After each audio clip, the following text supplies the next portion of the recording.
Hello बच्चों, in previous lecture हमने देखा था v वर्सेस t का ग्राफ। उसमें हमने डिस्प्लेसमेंट कैसे फाइंड आउट करना है वो देखा। वेलोसिटी के ग्राफ पर से हमें एक्सेलरेशन कैसे फाइंड आउट करना है वो देखा। ठीक है, आज का हमारा टॉपिक है a वर्सेस t का ग्राफ, मतलब कि हम कह सकते हैं कि एक्सेलरेशन वर्सेस टाइम का ग्राफ। ठीक है, चलिए तो आ जाइए फटाफट से हम कंप्लीट करते हैं इस टॉपिक को। काफ़ी इजी रहता है ये सारे टॉपिक्स, अगर आपके कॉन्सेप्ट एकदम स्ट्रॉन्ग है तो फिर ये आपको इजी लगेगा। चलिए, ये है हमारा ए वर्सेस टी का ग्राफ। मान लीजिए कि ए वर्सेस टी के ग्राफ में भी हमारा जो ग्राफ है वो स्ट्रेट लाइन है और साथ ही साथ ये हॉरिजॉन्टल लाइन है, ऐसा मैं कह सकता हूँ, हॉरिजॉन्टल लाइन। ठीक है, हॉरिजॉन्टल लाइन का मतलब क्या होता है कि हमारा जो एक्सेलरेशन है वो टाइम के साथ चेंज नहीं हो रहा है। सपोज मान लीजिए t1 टाइम है तो t1 टाइम पे एक्सेलरेशन a0 है, t2 टाइम पे भी एक्सेलरेशन a0, t3 टाइम पे भी एक्सेलरेशन a0, मतलब कि हम कह सकते हैं कि एक्सेलरेशन कांस्टेंट है। ठीक है, कांस्टेंट एक्सेलरेशन है, या तो हम कह सकते हैं कि यूनिफॉर्म एक्सेलरेशन से ये मोशन हो रही है।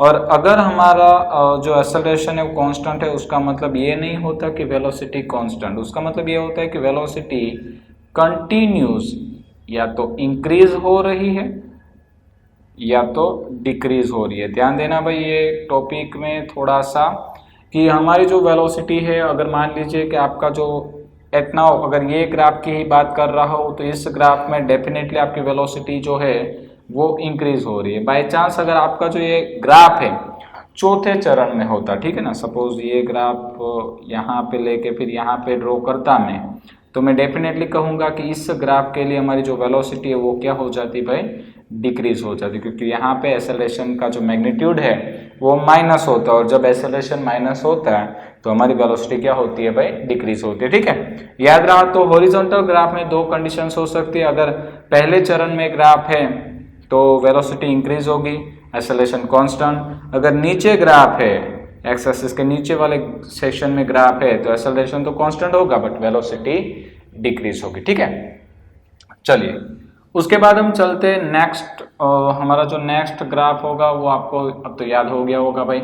हम 3 स्टेप में जा रहे हैं, एक्सेलरेशन वर्सेस टी का ग्राफ, और हमारा ग्राफ अपवर्ड डायरेक्शन में है। कहाँ पे है भाई, अपवर्ड डायरेक्शन। और अगर हमारा ग्राफ अपवर्ड में है तो हम कह सकते हैं कि हमारा एक्सेलरेशन इंक्रीज हो रहा है।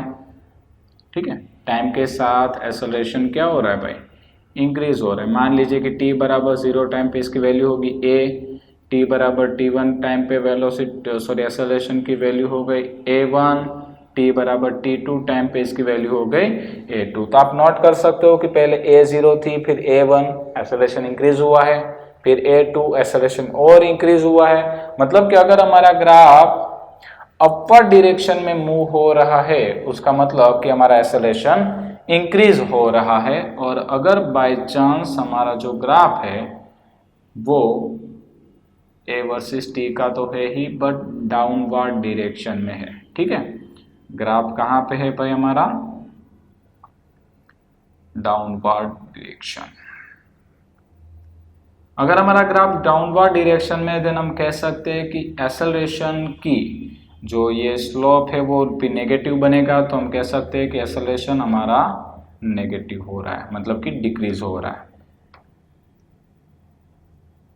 डिक्रीज हो रहा है। ठीक है, एक्सेलरेशन टाइम के साथ देखो 0 टाइम पे हमारा एक्सेलरेशन होगा a0, फिर जैसे ही टाइम इंक्रीज हुआ t1 तो एक्सेलरेशन डिक्रीज हो गया, फिर टाइम हुआ t2 एक्सेलरेशन फिर से डिक्रीज होके हो गया a2। तो हम यहाँ पे देख सकते हैं कि टाइम के साथ acceleration decrease decrease decrease decrease हो रहा है। मतलब कि अगर हमारा ग्राफ डाउनवर्ड डायरेक्शन में है तो हमारा एक्सेलरेशन डिक्रीज होता है। अब मान लीजिए कि अगर हमें एक्सेलरेशन वर्सेस टाइम के ग्राफ में वेलोसिटी फाइंड आउट करनी है, तो अगर एक्सेलरेशन वर्सेस टाइम के ग्राफ में वेलोसिटी फाइंड आउट करनी है तो याद रखना है कि velocity is equal to area of graph. जैसे हमने प्रीवियस लेक्चर में देखा था ना, v वर्सेस t का ग्राफ था, डिस्प्लेसमेंट क्या देता था, एरिया ऑफ ग्राफ। तो उसी तरह से अगर a वर्सेस t का ग्राफ है और हमें वेलोसिटी फाइंड आउट करनी है तो हम क्या फाइंड आउट करेंगे भाई, एरिया ऑफ ग्राफ। जैसे कि इस ग्राफ का एरिया कुछ ऐसा रेक्टेंगुलर एरिया होगा, ये हम फाइंड कर लेंगे, हमें वेलोसिटी का मैग्नीट्यूड मिल जाएगा।